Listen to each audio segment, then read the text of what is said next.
નમસ્કાર દર્શક મિત્રો. આજે એક જ વ્યક્તિના ત્રણ જુદા જુદા સ્વરૂપની વાત કરવાની છે. એક તારીખનો સંદર્ભ નહીં આપું, કારણ કે અલગ એપિસોડ તરીકે રેકોર્ડ થયેલું છે, અને એકમાં તારીખનો સંદર્ભ હશે, બીજામાં પણ હશે. રાજકારણ વ્યક્તિને કેવા કેવા વેશ પલટાઓ કરાવે છે. હા દોસ્તો, આજે વાત કરવી છે બાબુભાઈ જશભાઈ પટેલ. મુંબઈ રાજ્યમાં એ નાયબ મંત્રી હતા. મહાગુજરાત આંદોલનના પગલે પગલે જે ચૂંટણીઓ થઈ ગુજરાતમાં, એમાં એ ચૂંટણી હારી ગયા. અને ત્યારબાદ એક બેકાર રાજનેતાને ખુરશી મળે એટલા માટે થઈને એના પક્ષે એક એવું કામ કર્યું, જે કામ તમને રાજકારણ કેટલું ગંદુ હોય છે ને કેટલું અનિશ્ચિત હોય છે તેનો પુરાવો પૂરો પાડશે.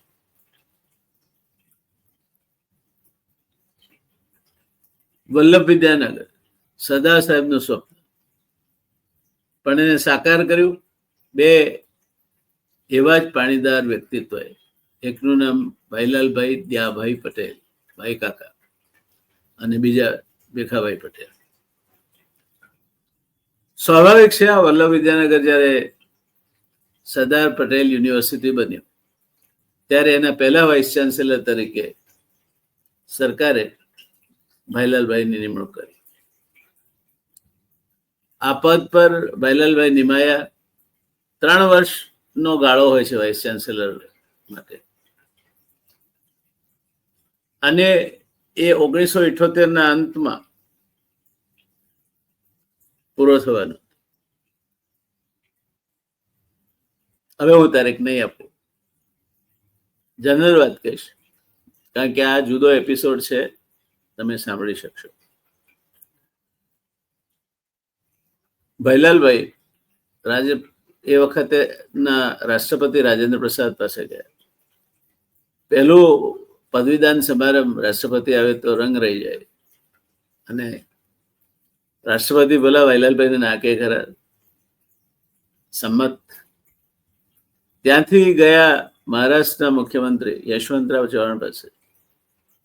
રાષ્ટ્રપતિ આવવાના હોય અને મહારાષ્ટ્રના મુખ્યમંત્રી યશવંતરાવ ચૌહાણ ના કે ચોક્કસ આવીશ. શ્રી પ્રકાશ ગવર્નર હતા અવિભાજ્ય મુંબઈ રાજ્યના, દુભાષી.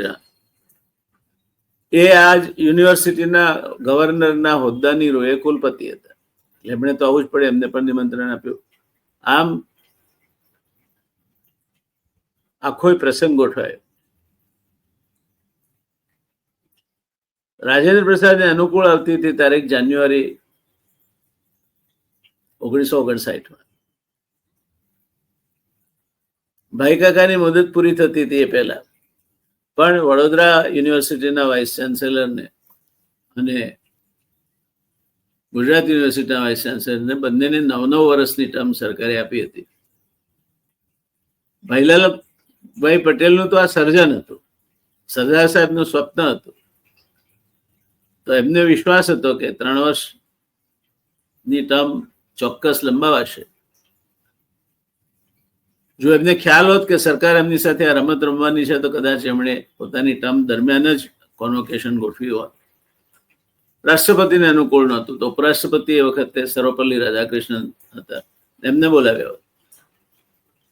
પણ ભાઈલાલભાઈ એવું નબળું વિચારવાવાળા માણસ નતા. પરિણામે આવ્યું કે કોન્વોકેશનના થોડા દિવસો પહેલા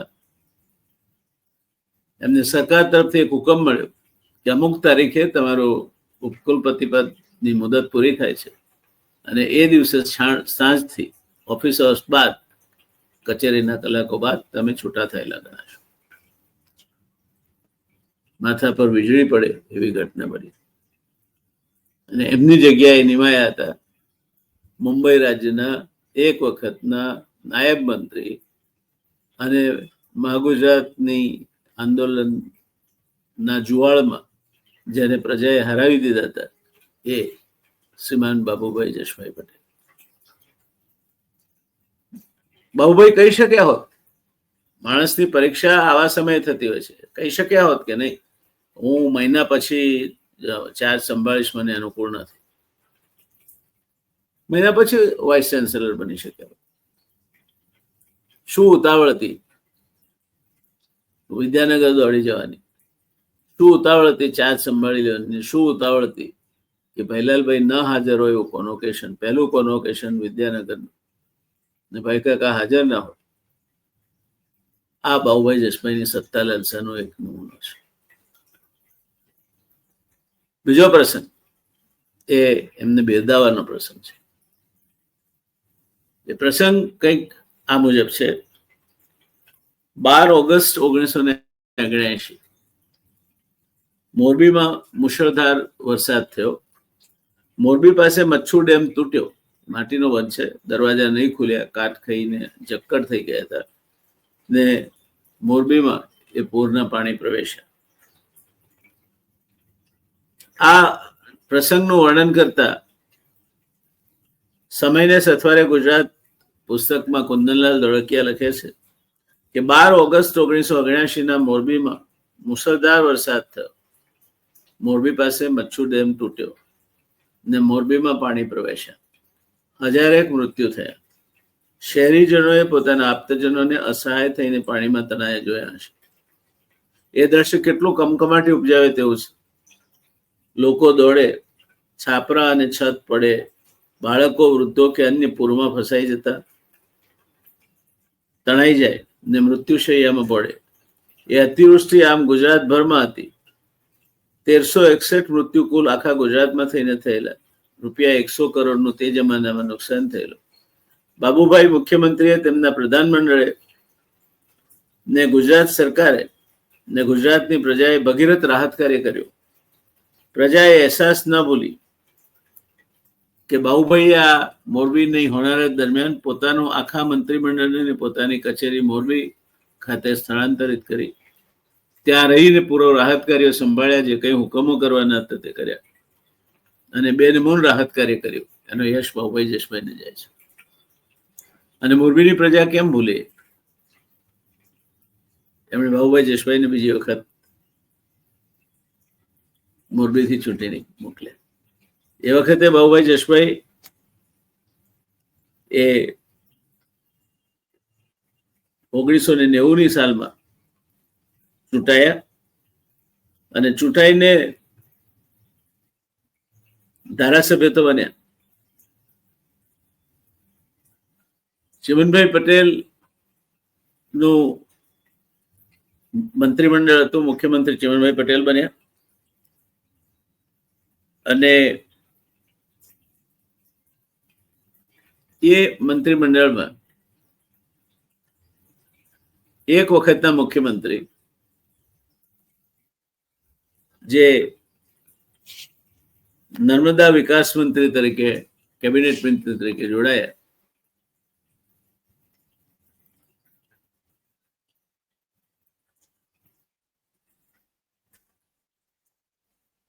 આ એમનું ત્રીજો અવતાર. નર્મદાના હિત ખાતર હું મુખ્યમંત્રી બન્યો તો એ જગ છોડીને પણ હું મંત્રી તરીકે કામ કરીશ એવું કહેવામાં બાબુભાઈ નો રથ જબુન્યા અડી ગયો. એ નર્મદા નિગમના એડવાઇઝર પણ થઈ શક્યા હોત, કેબિનેટ મિનિસ્ટરનો રેન્ક લઈને. નર્મદા નિગમના અધ્યક્ષ પણ થઈ શક્યા હોત, મંત્રી શાને માટે. અને જો એ પદ એમણે નહીં સ્વીકાર્યું હોત તો શું એમની નર્મદા ભક્તિ ઓછી અંકાત? એવું તો છે નહીં. પણ મંત્રી પદનો મોહ મને લાગે છે એમને આવડી ગયો અને ત્રીજી વખત ની આ જે બાબુભાઈની કેરિયરનું વર્ષ આવ્યું, એ વર્ષ એવું આવ્યું કે એણે બાબુભાઈના રથને જમીનને અડાડી દીધો. માણસ સત્તા ખાતર હોદ્દાઓ લે છે અને હોદ્દાઓથી પોતાની જાતને મોટી ગણાવે છે. બાબુભાઈ જસભાઈએ કદાચ આવું જ કામ કર્યું હશે એવું કહેવામાં મને છોછ નથી. ચીમનભાઈના મંત્રીમંડળમાં બાબુભાઈ જસભાઈ પટેલ એ નર્મદા વિકાસ મંત્રી તરીકે જોડાયા અને કેબિનેટ મંત્રી બન્યા. કુંદનલાલ ધોળકિયા એમના પુસ્તકમાં સમયની સથવારે ગુજરાતના 194માં પેજ પર નોંધે છે કે શ્રી બાબુભાઈ જસભાઈ માજી મુખ્યપ્રધાન અને પછી પ્રધાન બન્યા. તેમણે નિવેદન કર્યું કે નર્મદા એ મારો જીવન સેવાનો પ્રશ્ન છે. બાબુભાઈમાં જાહેર સેવાની તમન્ના અને ગુજરાતનું હિત નસમાં વહે છે એ ખરું, પરંતુ તેથી મુખ્યપ્રધાન પદમાંથી પ્રધાન પદ સ્વીકારી મુખ્યપ્રધાન પદની ગરિમાને આંચ પહોંચાડવી એ યોગ્ય નહોતું. આ કુંદનલાલ ધોળકિયા નોંધે છે. બાબુભાઈ માટે નર્મદા તેમનો જીવન પ્રશ્ન છે એમ કહીને પ્રધાન પદ સ્વીકાર્યું તે દલીલ કેટલાકને ગળે ઉતરી, કેટલાકને ન પણ ઉતરી. પરંતુ આપણે એ પણ ન ભૂલીએ કે 1990ના માર્ચમાં ચીમનભાઈ મુખ્યપ્રધાન પદે આવ્યા ત્યારે બાબુભાઈએ મુખ્યપ્રધાન પદ માટે પણ ઈચ્છા વ્યક્ત કરી હતી. ત્યારે નર્મદાની વાત ન હતી, એટલે બાબુભાઈ માત્ર નર્મદાનું જ કારણ આપે છે તે કેટલાને ગળે ઉતરે, કેટલાને ન પણ ઉતરે. તેમણે નર્મદા ગુજરાતમાં લાવવા જીવન મંત્ર રાખ્યો છે તે નર્મદા નિગમમાં તેઓ પોતાની સેવા આપી શક્યા હોત. 1980માં તેઓ ચૂંટણી હાર્યા ત્યારે ગુજરાત રાહત સમિતિનું ચેરમેન પદ લઈ માધવસિંહ મુખ્યપ્રધાન હતા ત્યારે સેવા આપી હતી. આવું કંઈક તે કરી શક્યા હોત. એક દૈનિકે લખ્યું કે બાબુભાઈ મુખ્યપ્રધાનમાંથી પ્રધાન થાય છે ત્યારે તેમનો રથ જમીનને અડકી ગયો છે. આમ બાબુભાઈ પ્રધાન થયા તે એકંદરે ઠીક નથી લાગતું. માર્ચ 91માં તો બાબુભાઈએ કહેલ કોઈ પણ પક્ષની સરકાર આવે પોતે નર્મદાના મંત્રી તરીકે ચાલુ રહેશે. બાબુભાઈનું એ વિધાન પણ યોગ્ય નહોતું. બાબુભાઈ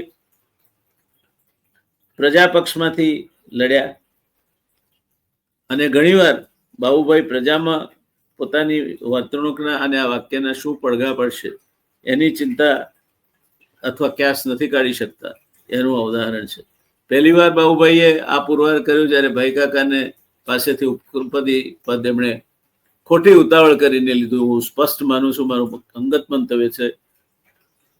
મહિના પછી બાબુભાઈ કુલપતિ બન્યા હોત તો હું ચોક્કસ માનું છું કે ભાઈ કાકા એટલું તો એમનું પ્રદાન હતું વિદ્યાનગરને ઊભું કરવામાં કે 1 મહિનો વધારે વાઇસ ચાન્સેલર રહી શક્યા હોત અને સારી રીતે પહેલો પદવીદાન સમારંભ યોજી શક્યા હોત.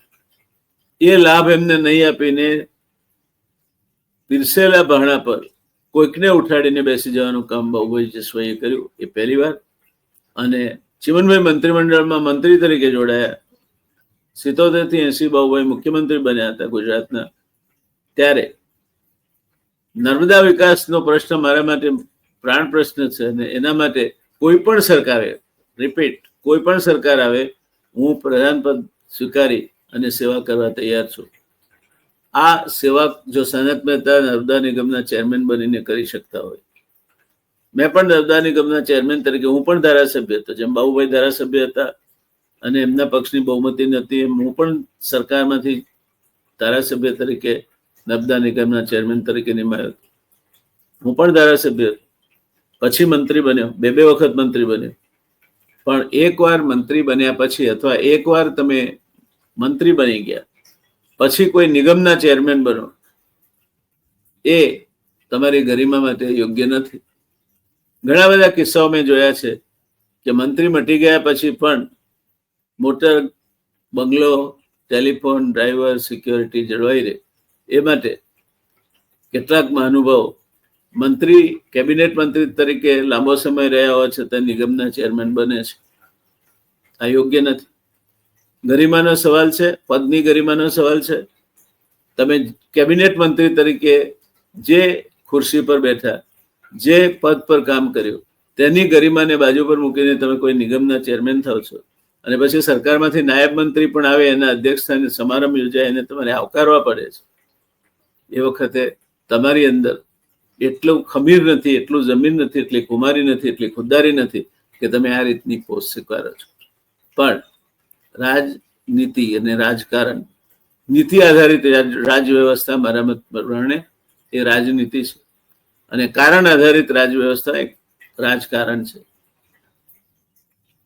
ધીરે ધીરે કરીને 1980ના દાયકા બાદ ગુજરાતમાં રાજનીતિમાંથી રાજકારણમાં પરિવર્તિત થવાનું ચાલુ રહ્યું અને બીજી વખતે જ્યારે નરેન્દ્ર મોદી આ રાજ્યના મુખ્યમંત્રી તરીકે દિલ્હીથી મોકલવામાં આવ્યા અને એમણે મુખ્યમંત્રી પદનો કાર્યભાર સંભાળ્યો, ત્યારે અગાઉ મુખ્યમંત્રી રહી ચૂકેલા અને જેમના મંત્રીમંડળમાં હું પણ કેબિનેટ મંત્રી હતો તે સુરેશ મહેતાએ નરેન્દ્રભાઈના મંત્રીમંડળમાં કેબિનેટ મંત્રી તરીકે કામ કર્યું.